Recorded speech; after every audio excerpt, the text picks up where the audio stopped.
Ang trailer na ito ay rated H for honest.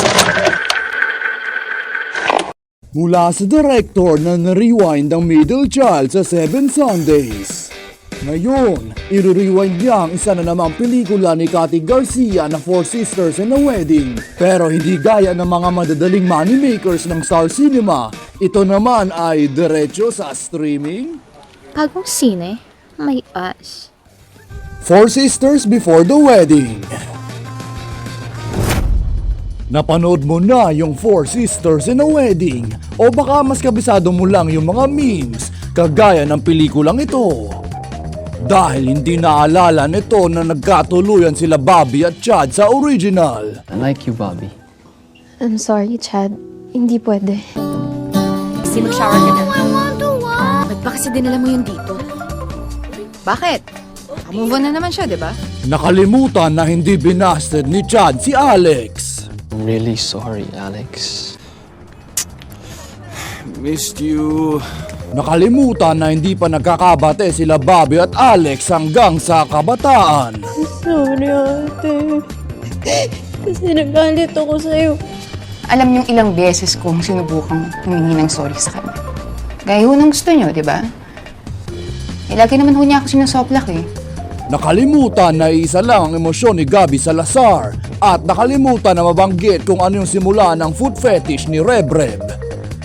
Basta ang alam lang nila ang mga catchphrase na sa kung anong rason 2 beses lang nila nasabi sa buong buhay nila. To love my ass. I love my life. What is the meaning of this? Pinaganda mo pa.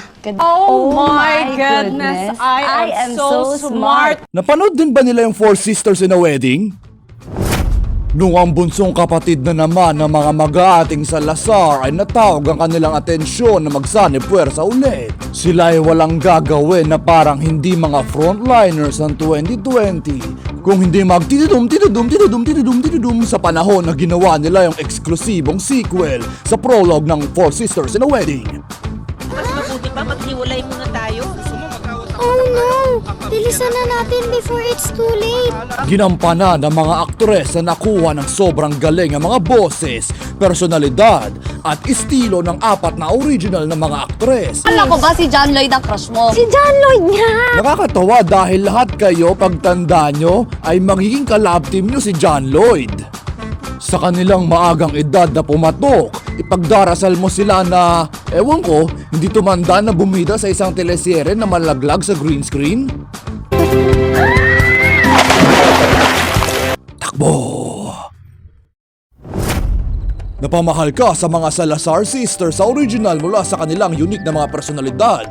I am a corporate communications manager.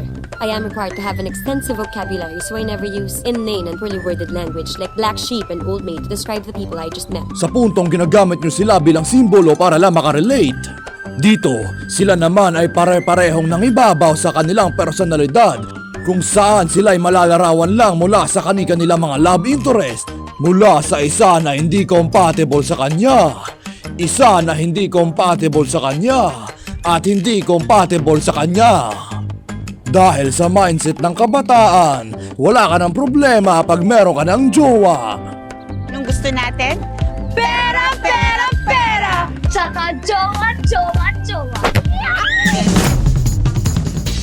Kaya dalhin ang pamilya sa Pasko para ihandog ang sobrang makasalanang pelikula kung saan ang tatay ay hinala na mag-aate na gumagawa siya ng kasalanan. Nanawing pinsan lang pala nila. Pamangkin ko, nabuntis po yung mami ko ng bunso niyang kapatid. Habang gumawa nga siya ng kasalanan dati. May nangyari sa amin. Habang ang nanay rin nila ay hihinala rin nilang gumagawa ng kasalanan, pero nauwi lang rin palang kumakasalanan din sa tatay nila. Mas type niya ang papa ninyo kesa sa akin. Pero sa huli ayos pa rin sa pamilya ang lahat. Ano sa tingin nyo, may hiwalayan? Ewan ko, absent pa rin yung tatay nila sa original eh. Kinakailangan pa natin ng panggit ng kwento para mapaliwanag ang lahat. Isa lang na dahilan para ma-experience ang Salazar Sister muli sa sinihan. Starring My Little Tony, Before Love, Before Sunrise, Black Sheep Studios, Gabi C. Mariano. Sunod na si Connie Reyes, Dominic Efek, Ramon, Donnie Pangilinan, J. Jonah Jameson, Gago Chad, Okay Sherlock, and Reb Rewind Salazar. The Loud House, No Time to Spy. Doon ko unang naramdaman na sa pagpapari yung bokasyon ko. Ano ba namang laban ko kay Lord? Tuloy mo yung pagpapahari mo, ha? Grabe, wala na sigurong mas nakakayak na heartbreak kaysa kay Gabi Salazar.